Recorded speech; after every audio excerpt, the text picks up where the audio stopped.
সুপ্রিয় শিক্ষার্থীরা, আজ আমরা দেখব কিভাবে বাইনারি সংখ্যাকে ডেসিমেল সংখ্যায় রূপান্তর করে। তাহলে দেখো, এখানে দুইটা সংখ্যা উঠানো আছে, এই একটা, এই একটা।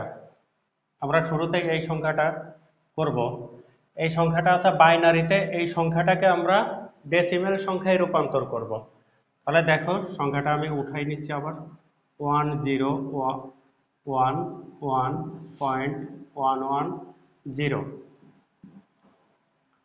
আমরা গত ক্লাসে দেখেছিলাম কিভাবে পূর্ণ সংখ্যাটা করতে হয়। আজকে আমরা দেখব পূর্ণ সংখ্যা এবং ভগ্নাংশ সহ। পূর্ণ সংখ্যা এবং ভগ্নাংশ সহ আমাদের এই অংশটুকু, এই যে এই পয়েন্টের আগ পর্যন্ত এই অংশটুকু হচ্ছে পূর্ণ সংখ্যা, আর পয়েন্ট সহ এই অংশটুকুকে বলা হয় ভগ্নাংশ। তাহলে আমরা দেখো, এইখানে বেজ আছে কত? 2। এই বেজ দিয়ে এই ব্র্যাকেটের মধ্যে যতগুলো অঙ্ক আছে প্রত্যেকটা অঙ্করে গুণ করব।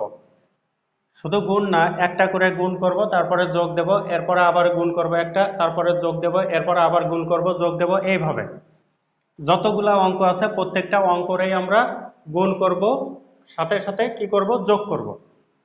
তাহলে দেখো, এখানে কত আছে? প্রথমে আছে 1। 1 গুণন বেজ আছে কত? 2 প্লাস 0 গুণন 2 প্লাস 1 গুণন 2 প্লাস 1 গুণন 2 প্লাস 1 গুণন 2 এই 1 প্লাস এই 1 1 গুণন 2 প্লাস লাস্টে কত আছে? 0 0 গুণন 2। এখন এখানে তোমাদের একটা প্রশ্ন আছে যে স্যার, এইখানে পয়েন্ট ছিল, সেই পয়েন্টটা কোথায় গেল? পয়েন্টটা আবার ঠিক পয়েন্টের জায়গায় চলে আসবে। যখন এই পুরাটা সমাধান করা হবে, পয়েন্টটা পয়েন্টের জায়গায় চলে আসবে। দেখো একটু খেয়াল করে। তাহলে আমরা এখন পাওয়ার বসাবো, এগুলোর পাওয়ার বসাবো। কিভাবে পাওয়ার বসাবো? দেখো, শুরুতে আমরা দেখব পূর্ণ সংখ্যা কয়টা আছে। পূর্ণ সংখ্যা এখানে অঙ্ক কয়টা আছে? একটা, দুইটা, তিনটা, চারটা। তাহলে এখান থেকে আমরা 4 ঘর হিসাব করব। 1 2 3 4। যেহেতু 4টা অঙ্ক আছে, পূর্ণ সংখ্যার মধ্যে অঙ্ক আছে 4টা, এই 4 ঘর পরে আমরা কি বসাবো? 0। পাওয়ার বসাবো কত? 0। গত ক্লাসে বলেছিলাম যে এইখান থেকে, অর্থাৎ যেখানে 0 বসাবো ওইখান থেকে যত বামে আসবো তত 1 করে বাড়বে। বামে যত কয় ঘর আসবো তত 1 ঘর করে কি হবে? বাড়বে। তাহলে আমরা এখানে বসাইছি কত? 0। 0-র পরের সংখ্যাটা কত? বাড়লে 1। 1-এর পরের সংখ্যাটা কত? 2। তারপরে কত? 3। এইবার এইখানে এই যে ভগ্নাংশ সংখ্যার ক্ষেত্রে আমরা কি বসাবো? এইখান থেকে যখন আমাদের ডাইনের দিকে যাবে তখন এক এক করে কমবে। এই যে পাওয়ার বসাইছি 0, এটা ছিল পূর্ণ সংখ্যা, এখানে 0 বসাইছি, এখান থেকে যত বামে আসবে এক এক করে বাড়বে, এখান থেকে যত ডাইনে যাবে এক এক করে কমবে। তাহলে যদি কমে কত হবে? -1, -2, -3। এখন দেখো, 1 গুণন 2-র পাওয়ার 3 দিলে কত হয়? 2-র পাওয়ার 3 দিলে হয় হচ্ছে 8। 2 to the power 3 equal to 2 গুণন 2 গুণন 2। 2 দুগুণ 4, 4 দুগুণ কত? 8, 8। তাহলে 8 প্লাস 0-র সাথে যা গুণ করা যায় কত হয়? 0ই। 0-র সাথে যাই গুণ করো কি হবে? 0 হবে। প্লাস 1 গুণন 2-র পাওয়ার 1 দিলে কত হবে? 2ই হবে। কোনো কিছুর পাওয়ার 1 দিলে সেইটাই হয়। কোনো কিছুর পাওয়ার যদি 1 দেওয়া হয় তাহলে সেই সংখ্যাটাই হয়। প্লাস 1 গুণন কোনো কিছুর পাওয়ার যদি 0 দেওয়া হয় তাহলে তার মান হয় 1। 2-র পাওয়ার 0 মানে এর মান কত? 1। এখানে যার পাওয়ারে 0 দাও, মনে করো p টু দি পাওয়ার 0 মানে এর মান কত? 1। কোনো কিছুর পাওয়ার মনে রাখতে হবে, কোনো কিছুর পাওয়ার 1 দিলে তার মান হয় কত? সরি, কোনো কিছুর পাওয়ার 0 দিলে তার মান হয় কত? 1। কোনো কিছুর পাওয়ার 0 দিলে তার মান হয় কত? 1। আর কোনো কিছুর পাওয়ার যদি 1 থাকে সেই সংখ্যাটাই বসে যায়। কোনো সংখ্যার পাওয়ার যদি 1 হয় এই যে দেখো এইখানে এই যে 2 এর পাওয়ার 1 ছিল, 2টাই বসে গেছে। আর এইখানে 2 এর পাওয়ার 0 মানে এটার মান হবে কত? 1 প্লাস এইখানে একটু দেখো, খেয়াল করো, এইখানে আছে কি ইনভার্স আছে, এটারে বলা হয় কি ইনভার্স, এটারে ইনভার্স বলা হয়। এই 1 গুণন শুরুতে ইনভার্সের একটা মান আছে, এই যে এইটার মান হচ্ছে কত, এই ইনভার্সের মান হচ্ছে 1, ইনভার্সের মান হচ্ছে কত 1। শুরুতে আমরা কত বসাবো, এই ইনভার্সের মানটা বসাবো 1। তারপরে দেখো বেজ আছে কত, বেজ আছে 2, ইনভার্সের পরে যেটা আছে সেটা বসাবো এটার পাওয়ারে, 1 পাওয়ারে বসাইলেও হয়, না বসালেও হয়, কিন্তু বসাই দিছে তোমাদের বোঝার সুবিধার্থে। তারপরে প্লাস 1 গুণন ইনভার্সের মানটা বসাবো 1 বাই হলো 2, ইনভার্সের পরে কত আছে 2, ওই 2টা চলে আসবে পাওয়ারে, প্লাস 0-র সাথে যা গুণ করা যায় কি হয় 0 হয়, 0-র সাথে যেটাই গুণ করো কি হবে 0 হবে। এই জায়গাটা আরেকটু বোঝাচ্ছি, দেখো এই যে এইরকম যদি থাকে, ইনভার্স যদি দেওয়া থাকে তাহলে কি করবা, মনে করো এ ইনভার্স এম, এটা কি করবা, এটা শুরুতে হচ্ছে ইনভার্সের কাজ করতে হবে, তারপরে বেজের কাজ, এইটা হচ্ছে প্রথম অংশ, তারপরে বেজের কাজ, বেজ হবে দ্বিতীয় অংশে, তারপরে কি পাওয়ারের কাজ, এটা হচ্ছে তৃতীয়। ঠিক আছে, এটা খেয়াল রাখবা, শুরুতে ইনভার্সের কাজ করতে হবে, ইনভার্সের একটা মান আছে, মানটা হচ্ছে 1, তারপরে বেসটা বসাবা নিচেই বেস, এরপরে দেখবা যে ইনভার্সের পরে আছে কত, ইনভার্সের পরে যেটা থাকবে সেটা কোথায় বসাবা, এই পাওয়ারে বসাই দেবা, এখানে ইনভার্সের পরে কত আছে এম, এমটা ওই পাওয়ারে বসাই দিয়েছি। এখন এইটাও ওই একই অবস্থা, ইনভার্সের মানটা বসাইছি 1, তারপরে বেস আছে 2, এই যে বেস 2 বসাইছি, এরপরে ইনভার্সের পরে কত আছে 1, সেই 1টা আমরা পাওয়ারে বসাইছি। আগেই বলছি যে 1 পাওয়ারে বসালেও হয়, না বসালেও হয়। তারপরে এই যে প্লাস, এটাও সেই একইভাবে করা হয়েছে, ইনভার্সের মানটা আগে বসাইছি, তারপরে বেস আছে 2, 2 বসাইছি, ইনভার্সের পরে আছে 2, ওই যে 2টা আমরা কোথায় বসাইছি পাওয়ারে বসাইছি। আর এইখানে 0-র সাথে যা গুণ করা যায় কি হয় 0। এখন দেখো এটা আর এটার ভিতর সম্পর্ক হচ্ছে গুণের সম্পর্ক, তাহলে এটা আর এটা আমরা গুণ করব। এখন 8 আর 1 গুণ করলে 8 8 প্লাস এই 0টার দরকার নাই, 2 একে কত 2 প্লাস 1 একে কত 1 প্লাস, এই দেখো এখন আমরা এইটা গুণ করব, এইটার সাথে এইটা গুণ করব, এটার সাথে এর নিচেরটা, এর নিচে কিছু নাই মানে 1 আছে, এর নিচেই হয়তো ভাবছো যে এর নিচেই কিছু নাই, এর নিচে কিছু একটা আছে, সেটা হচ্ছে 1, কিছু না থাকলে 1, এটা হচ্ছে লব, এটা হচ্ছে হর, লবের সাথে লব গুণ করব, হরের সাথে হর গুণ করব। দেখো 1 এর সাথে 1 গুণ করলে 1 একে কত হয় 1 বাই 2, 2 এর পাওয়ার 1 দিলে 2 হবে, প্লাস 1 এর সাথে 1 গুণ করলে 1 একে 1 বাই হলো 2 রে স্কয়ার করলে কত হয় 2 গুণ 2, 2 দ্বিগুণ কত হয় 4 হয়। নিশ্চয়ই বুঝতে পারছো। এখন দেখো এইটাই পূর্ণ সংখ্যাগুলো আমরা যোগ করব, 8 2 আর 1, এই 8 2 আর 1 যোগ করলে কত হয় 8, 8 আর 2 10, 10 আর 1 কত 11, তারপরে কি আছে প্লাস আছে, এই যে 1/2 এর মান হবে 0.5, 0.5 1/2 অর্থাৎ হাফ, হাফের মান হবে কত 0.5, তাহলে বসাও 0.5, তারপরে প্লাস 1/4 এর মান হবে 0.25, 1/4 এর মান হবে কত 0.25, এটা মনে রাখতে হবে তোমাদের 0.25, তাহলে বসাও 0.25। এখন সবগুলো যোগ করো, সবগুলো যোগ করলে হবে কত 0.5, দেখো এখানে খেয়াল করো 0.5 আর 0.25 যোগ করলে কত হবে 5, 5 আর 2 কত 7, 0.75, এই দুইটা যোগ করলে হবে কত 0.75।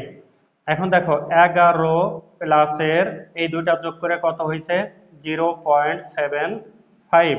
এখন এটার এটা যোগ করতে হবে, এটার এটা যোগ করতে হবে, তাহলে 11 প্লাস 0.75 যোগ করলে কত হয় 11.75। এখানে বেস বসাবো 10, কেন বেস 10 বসাবো, কারণ আমরা বাইনারি সংখ্যাটাকে কোন সংখ্যায় রূপান্তর করছি ডেসিমেল সংখ্যায়, আর ডেসিমেল সংখ্যার বেজ হচ্ছে 10, যার কারণে আমরা এখানে কত বসাইছি, 10 বসাইছি। নিশ্চয়ই তোমরা বুঝতে পারছো। এখন দেখো, এখন তোমাদের একটা প্রশ্ন আছে। তোমাদের প্রশ্নটা হচ্ছে, যদি এই অঙ্কটাই আমাদের এমসিকিউতে আসে তাহলে আমরা কিভাবে করব? এমসিকিউতে আসলে তো এত সময় আমরা পাবো না, এত সময় ধরে এইটা করে সমাধান করে তো আমরা বের করতে পারবো না, আর বের করে তো সময় পাবো না। তাহলে এমসিকিউর জন্য আমি কি করব? দেখো, এমসিকিউর জন্য একটা শর্টকাট রুলস মনে রাখতে হবে। শর্টকাট রুলসটা আমি একটু দেখাই দিচ্ছি। এমসিকিউর জন্য শর্টকাট, দেখো এটাই যদি আমাদের এমসিকিউতে আসে তাহলে আমরা কি করব? এমসিকিউতে আসলে তো আসলে যতখানি করছি অতখানি করে নিয়ে তো আর এমসিকিউ করা সম্ভব না। তাহলে কি করব? তাহলে এটার একটা শর্টকাট রুলস আছে, সেই শর্টকাট রুলসটা আমরা ফলো করব। শর্টকাট রুলসটা কি? দেখো, 1011.11.0, তো এই যে যে প্রথম এই পয়েন্টের বাম থেকে হিসাব করে, এখান থেকে হিসাব করে বামে আসবা, আবার এইখান থেকে হিসাব করে কোথায় যাবা? ডাইনে যাবা। এখান থেকে পয়েন্ট পয়েন্ট থেকে হিসাব শুরু করবা, পয়েন্ট থেকে হিসাব করে পূর্ণ সংখ্যাটা বামে আসবা, ভগ্নাংশটা কোথায় যাবা? ডাইনে যাবা। তাহলে দেখো, এই যে প্রথম যে অঙ্কটা আছে, অর্থাৎ কত, পয়েন্টের বামের সর্বপ্রথম অঙ্কটা, এইটারে প্রথম ধরবা, এইটারে দ্বিতীয় ধরবা, এইটারে তৃতীয় ধরবা, এইটারে চতুর্থ ধরবা। অর্থাৎ এখানে 4টা অঙ্ক আছে। ডান থেকে শুরু করে ডাইনারটা প্রথম, তারপরে তারপরেরটা দ্বিতীয়, তারপরেরটা তৃতীয়, তারপরেরটা চতুর্থ। একইভাবে পয়েন্টের পরে সর্ববামেরটা হলো প্রথম, এটা হবে প্রথম, এটা হবে কি দ্বিতীয়, আর এটা হবে তৃতীয়। তোমাদের এটা খেয়াল রাখতে হবে।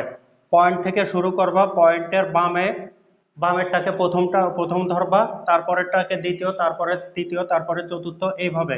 পয়েন্টের ডাইনের কাজ যখন করবা, পয়েন্টের ডাইনের প্রথমে যেটা আছে সেটাকে প্রথম, তারপরে দ্বিতীয়, তারপরে তৃতীয়, এইভাবে যতগুলো থাকবে সেইভাবে ধরতে হবে। এখন খেয়াল করো, এইখানে আমাদের যে প্রথমটা আছে এই প্রথমটার সাথে 1 গুণ করবা। শর্টকাট, প্রথমটার সাথে 1 গুণ করবা। দেখো, এই একের সাথে যদি 1 গুণ করি, একের সাথে 1 গুণ করলে কত হয়? 1। একের সাথে 1 গুণ করলে কত হয়? 1। আর পরেরটার সাথে 2 গুণ করবা, 1 গুণ 2। একের সাথে 2 গুণ করলে কত হয়? 2। তারপরেরটার সাথে 4 গুণ করবা, 0 গুণ কত? 4, কত হয়? 0 হয়। 0-র সাথে যা গুণ করা যায় 0 হয়। তারপরেরটার সাথে 8 গুণ করবা, কত আছে? 1 গুণ কত? 8। 8 একে কত? 8। এইবার সবগুলা যোগ করো, এই সবগুলা কি করব? যোগ করব। দেখো, প্লাস প্লাস প্লাস 8, 8 আর 2 10, 10 আর একে কত? 11। দেখো, আমাদের শুরুতে অ্যান্সারটা কত বেরোয়ছিল? পূর্ণ সংখ্যা 11। 11 এখানে পাইছো। পূর্ণ সংখ্যাটা তোমরা ইজিলি অন্যভাবেও করতে পারবা কোডের মাধ্যমে। কোডটা হচ্ছে, এখানে কয়টা অঙ্ক আছে? 4টা। 4টা অঙ্কের জন্য এখানে 4টা কোড বসাবা, 1 2 4 8, 1 2 4 8। দেখো আমাদের কিভাবে সাজানো আছে, 1 0 1 1। এই 1 এর মান কত? 8। এই 1 এর মান হচ্ছে 2। এই 1 এর মান 1। এইগুলো এখন যোগ করো, 8 8 আর 2 10, 10 আর একে 11। এইভাবেও আমাদের কত আসে? 11 আসে। কিন্তু এটা তো শুধু বাইনারির ক্ষেত্রে। এখন অক্টাল, হেক্সাডেসিমাল যদি থাকে সেই ক্ষেত্রে কি করবা? সেই ক্ষেত্রে তোমাদের এই রুলসটা ফলো করতে হবে। অক্টাল হেক্সাডেসিমাল যখন করবা সেই ক্ষেত্রে তোমাদের এই রুলসটা ফলো করতে হবে। এখন দেখো, এখন প্রশ্ন হচ্ছে যে পয়েন্টের পরেরটা আমরা কিভাবে হিসাব করব? পয়েন্টের পরে ওই প্রথম ঘরের মানটা বসাবা 0.5। প্রথম ঘরের মানটা বসাবা 0.5, তারপরে যোগ দিবা। যোগ হচ্ছে দ্বিতীয় ঘরের মানটা বসাবা 0.25, যোগ। তারপরে যদি থাকে, তারপরে কত আছে? 0। 0-র সাথে যা গুণ করা যায় সেটার মান কি আসবে? 0 আসবে। যার কারণে ওইটা আমাদের দরকার নাই। এখন প্রশ্ন হচ্ছে যে 0 যদি না থাকে, অন্য 1 যদি থাকে। এখন 1 যদি থাকে সেই ক্ষেত্রে আমরা কি করব? পরেরটা বসাবো 0.125, 0.125। এখন সবগুলা যোগ করে দেব। যেহেতু আমাদের এইটা নাই সেহেতু আমরা এই দুইটা যোগ করব। 0.5 আর 0.25 যোগ করলে কত হবে? 0.75। এখন প্রশ্ন আছে যে এইখানে 0.5 কেন আসলো, কারণ এই প্রথমটা 2 দিয়ে ভাগ করবা, এই প্রথমটারে ভাগ করবা 2 দিয়ে, তারপরেরটারে ভাগ করবা 4 দিয়ে, তারপরেরটারে ভাগ করবা 8 দিয়ে। এখানে এই প্রথম যেটা আছে প্রথমটারে 2 দিয়ে ভাগ করবা, দ্বিতীয়টারে 4 দিয়ে, তারপরেরটারে 8 দিয়ে ভাগ করবা, তাহলে 1/2 এর মান কত? 0.5। 1/4 এর মান হচ্ছে 0.25। 1/8 যদি হইতো, কারণ এখানে হবে না, কেন হবে না? এখানে 0 আছে, যার কারণে 1/8 এটা হবে না, এটা আমাদের দরকার নাই। তাহলে দেখো এইভাবে কিন্তু খুব সহজেই এমসিকিউ বের করতে পারবা। মানে এইটা তো তোমাদের তাও একটু বড় হয়েছে, এইটা যখন তোমরা নিজেরা করবা, এত কিছুর তো দরকার নাই, যখন তোমরা নিজেরা করবা নিজেরাই হিসাব করতে পারবা। এটার মান 1, এটার মান 2, এটার মান 4, এটার মান 8। তাহলে দেখো 8, 8 আর 2 10, 10 আর 1 কত? 10 আর 1 11। আর এইটা হিসাব করবা, এইটার মান হচ্ছে 0.5, এইটার মান হচ্ছে 0.25। 0.5 আর 0.25 যোগ করলে কত হবে? 0.75। তাহলে আমাদের টোটাল অ্যান্সারটা কত আসবে? 11.75। নিশ্চয়ই তোমরা বুঝতে পেরেছো। তাহলে দেখো এইভাবে তোমরা এমসিকিউ গুলো বের করবা, এই শর্টকাট রুলস ফলো করে এমসিকিউ বের করবা, তা না হলে তোমরা পরীক্ষার হলে ওই সময়ের অভাবে অ্যান্সার করতে পারবে না। তাহলে এইটা যদি তোমরা বুঝে থাকো, তাহলে এইটা তোমাদের কাজ। এইটার অ্যান্সারটা কত হবে সেটা তোমরা কমেন্ট বক্সে জানাবে। তাহলে আমাদের আজকের ক্লাস এই পর্যন্তই। যদি ক্লাসটি তোমাদের ভালো লাগে তাহলে লাইক ও ফলো দিয়ে আমাদের সাথেই থাকবা।